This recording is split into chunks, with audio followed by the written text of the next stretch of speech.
चाहे डिजीज है चाहे रिकवरी है, they both are living entities.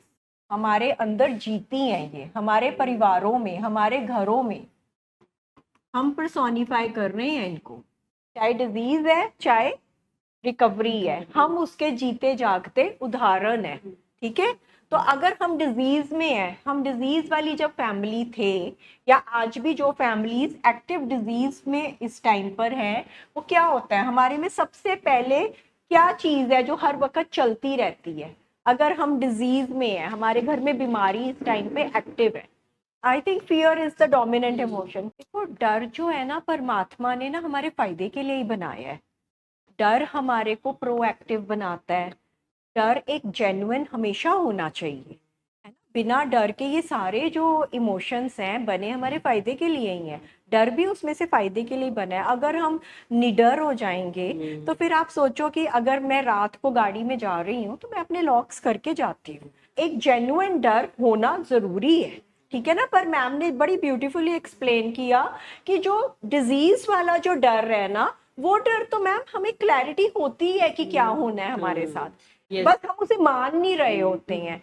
Every phone call, everything जो हमारे घर में तसादम चल रहा होता है, हमें पता ही होता है कि क्या होना है। एवरीथिंग हमें पता होता है, क्लैरिटी होती है।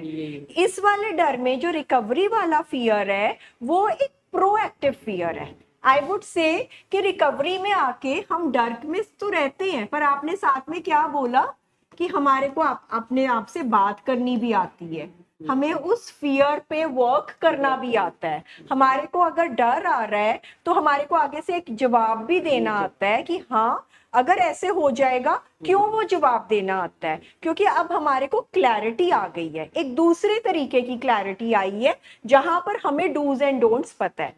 हम मैथ्स के सम्स करते थे, है ना, जब फॉर्मूला पता चल गया तो बिल्कुल क्लैरिटी है। खाली मेंसुरेशन करते हैं जिसमें एरिया निकालना है, वॉल्यूम निकालना है, तो एक बार क्वेश्चन पढ़ के ये क्लैरिटी आ जाए कि यहाँ पे कौन सा फॉर्मूला लगना है, उसके बाद तो इजी है ना।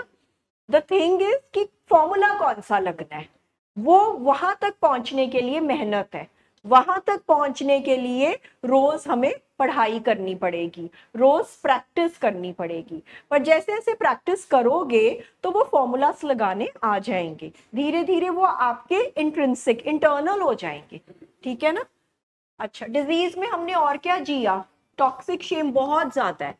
ये एक बहुत बड़ा कारण है जिसकी वजह से फैमिलीज अपने लव्ड वन को ट्रीटमेंट में नहीं ला पाती हैं, जिसकी वजह से बहुत बहुत सालों का हम सफर करके यहाँ पे पहुंचते हैं।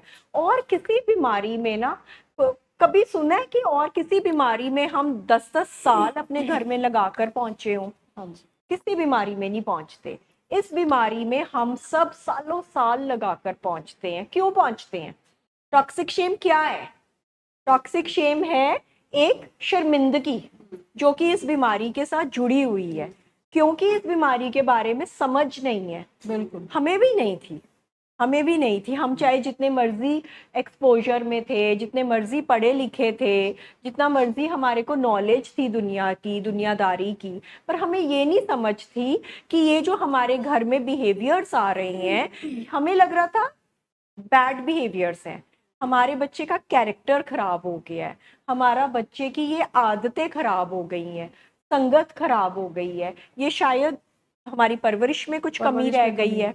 हमने अपनी परवरिश की कमी के कारण या तो फिर अनेबलिंग करी या प्रोवोकिंग करी, है ना। हमने सब कुछ किया, हमने पंडितों के पास भी गए, हम इधर उधर मंदिरों में भी नाक रगड़ी, पर हमें ये नहीं समझ आया कि हमें कहाँ पे पहुंचना है।